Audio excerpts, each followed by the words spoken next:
Saudaraku, kepercayaan itu didapatkan lewat satu hubungan, lewat satu pengalaman, ya kan? Saling percaya. Segala sesuatu di dunia ini harus berdasarkan saling percaya. Saya dengan istri saya saling percaya. Tahu enggak, Ibu Gembala ini adalah istri yang tidak pernah cemburu. Istimewa, saudara. Tapi karena 34 tahun kita menikah. Saya tahu dia tahu saya. Promise keeping, menjaga janji, memenuhi janji adalah adhesive. Adhesive itu lem ataupun semen. Dan karakter itu yang membuat fondasi itu tidak pecah. Batas kekuatan daripada bangunan ini ada pada fondasinya. Fondasi itu dihitung untuk satu beban tertentu. Beban daripada kolom itu tertentu.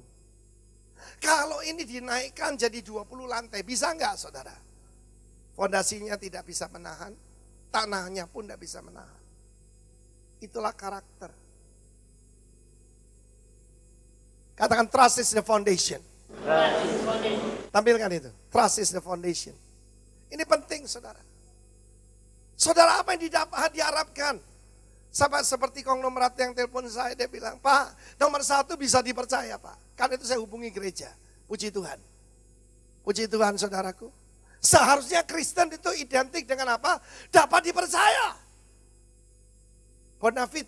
Bonafide. Karakter yang baik. Trust is the foundation. Katakan trust is the foundation. On which our relationship are built. Promise keeping is the adhesive. Saudara yang kasih Tuhan, dibuat satu survei di New Zealand. Profesi apa yang paling bisa dipercaya? Mau tahu? 2010. The most trustworthy profession 2010. Nomor 1, anggota pemadam kebakaran. Aneh saudara. Tahun 1960 di Amerika masih nomor 1 itu pastor. Respected and trustworthy. Suatu profesi bergengsi belum tentu bisa dipercaya. Di Cina lebih berat. Majalah koran Xiaokang menulis begini. Bahwa dari survei membuktikan bahwa pelacur lebih bisa dipercaya daripada pegawai pemerintah. Duh, kasihan saudaraku. Kemudian yang ranking kedua biasanya di seluruh dunia. Saya sudah cek Amerika, Australia. Nomor 2 adalah juru rawat. Di sini nomor 4. Juru rawat saudara. Itu profesi yang paling bisa dipercaya. Sebab yang dia tangani bukan barang. Yang dia tangani bukan uang. Lebih daripada itu jiwa manusia. Nah saudaraku, kita lihat ini. Polisi nomor 9. Pendeta nomor berapa Pak? Nomor 25. Oh my God, OMG. Apa itu? Religious minister.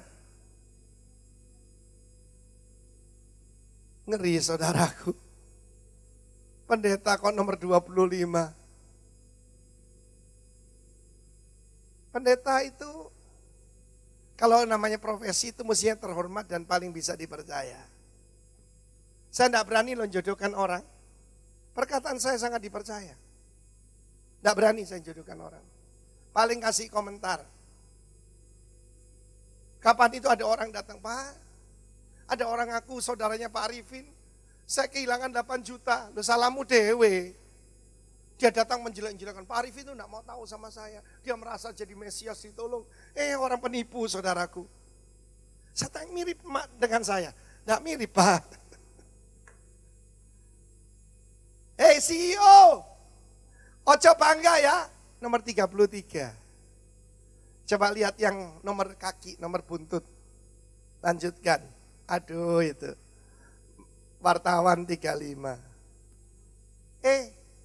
Real estate agent, sorry ya. 36, 37 car salesman. Dulu ranking paling bawah di Amerika adalah used car salesman. Itu adalah saudaraku, ya, makelar mobil bekas. Tapi saya mau beritahu saudara, kalau saudara makelar mobil bekas, tapi anak Tuhan, engkau ternyata dapat dipercaya. Tepuk tangan bagi Allah kita. Nah, nomor 39 itu saya setuju di bawahnya PSK. Apa itu? Politikus. So lihat ini. Bagaimana di Indonesia? Wow. Lain lagi saudara kalau di Indonesia. Tapi saya berdoa, apapun profesi Anda sopir yang paling bisa dipercaya. Bisa meningkat dengan sendirinya, promosi datang dengan sendirinya. Orang yang dapat dipercaya menerima apa? Bukan berkat, banyak berkat. Bukan banyak berkat, banyak berkat. Tapi orang yang ingin cepat menjadi kaya, tidak akan innocent. Tidak akan bebas dari punishment. Firman Tuhan bilang gitu. Sekarang saya mau adakan kuis lagi sama Anda. Khotbahnya Pak Arifin itu ya komunikatif. Amin. Anda boleh menjawab. Saya mau tanya, barang dengan uang mana lebih penting? Ayo. Apa yang dicari orang? Apa yang dicari orang? Pagi, siang, sore, malam, sampai pagi. Bukan. Nah, pinter anakku. Nanti dapat hadiah di rumah ya. Nah saudara, saya minta tunjukkan ada 3 urutan. Barang, orang, uang.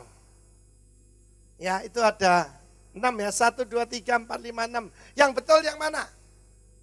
Orang, uang, baru barang. Kalau barang aja ada seorang pemudi cantik. Om tolong dong om, banyak ini yang mau ngelamar saya. Yang mana om? Saya bilang kalau kamu cari pasangan nomor 1 apa? Paling atas. Ya sama seperti yang lain, setia dong om. Oke, mari kita periksa.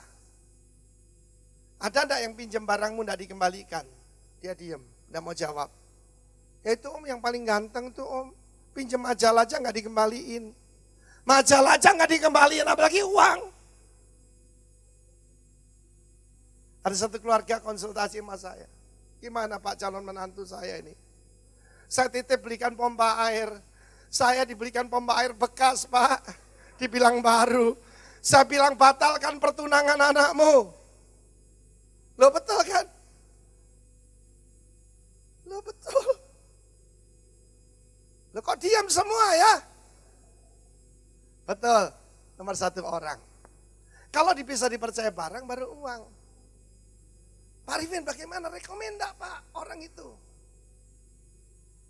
Lalu saya bilang, iya saya belum pernah urusan uang ya. Jadi saya enggak bisa tahu. Bagaimana reputasinya? Loh kalau bank saja pakai kriteria saudara. Ya, bank itu kan ada kriterianya 5C. Kalau memberikan kredit kapital. Lalu juga karakter, ternyata karakter selalu dilihat saudara. Ya, Pak kalau dia itu punya bini muda Pak, uangku bakal amblas katanya direktur bank saudara. Condition, capacity-nya bagaimana? Dan ada yang terakhir kolateral. Bahkan kalau percaya tidak perlu kolateral, tidak perlu agunan. Yang penting bisa dipercaya. Tapi saya jamin saudara, 5 nilai utama yang kami ajarkan dan kami teladankan kepada kalian, itu menjamin kau sukses. Like. Bagian terakhir truth itu, buahnya adalah trustworthy. Katakan trustworthy. Dapat dipercaya.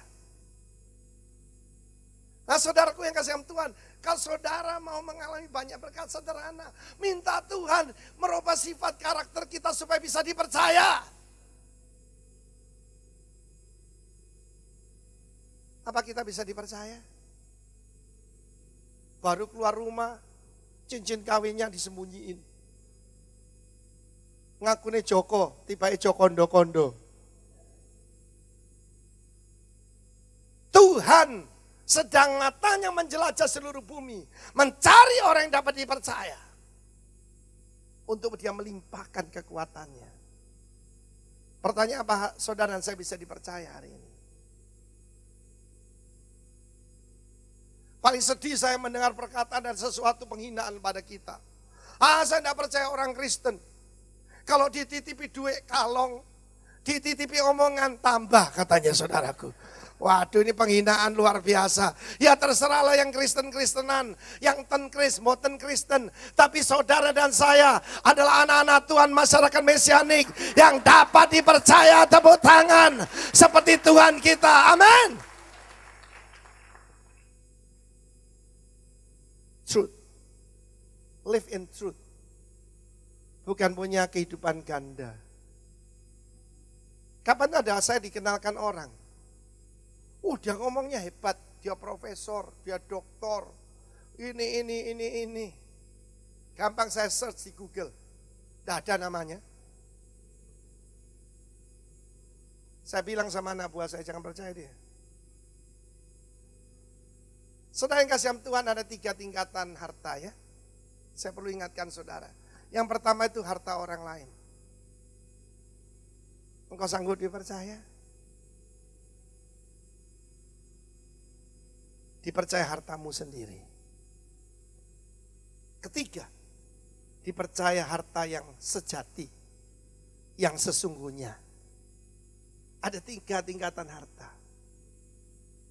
Saya mau tanya saudara, berapa banyak saudara percaya bahwa keuangan yang ada di tangan saudara 10% haknya Tuhan? Angkat tangan. Angkat tangannya kurang tinggi. Yang angkat tangan bertobat. Berapa persen miliknya Tuhan? 10%. Sudah korupsi 90% Anda.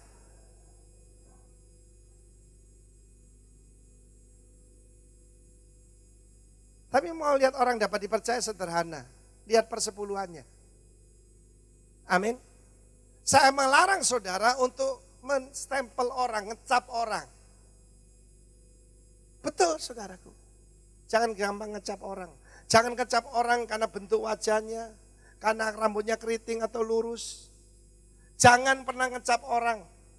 Firman Tuhan berkata, mereka harus diuji dulu, baru ditetapkan di dalam penugasan itu. Ternyata mereka dapat dipercayai. Sekarang ini banyak orang melihat cuma iman. Iman itu pistis, katakan pistis. Sebetulnya mesti melihat pistos. Pistos itu faithful.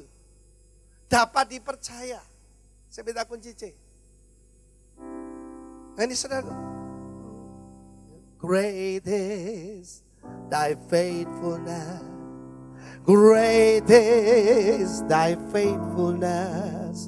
Morning by morning, new mercies I see. All I have needed, thy hand hath provided. Great is thy faithfulness, Lord, unto me. Faithful.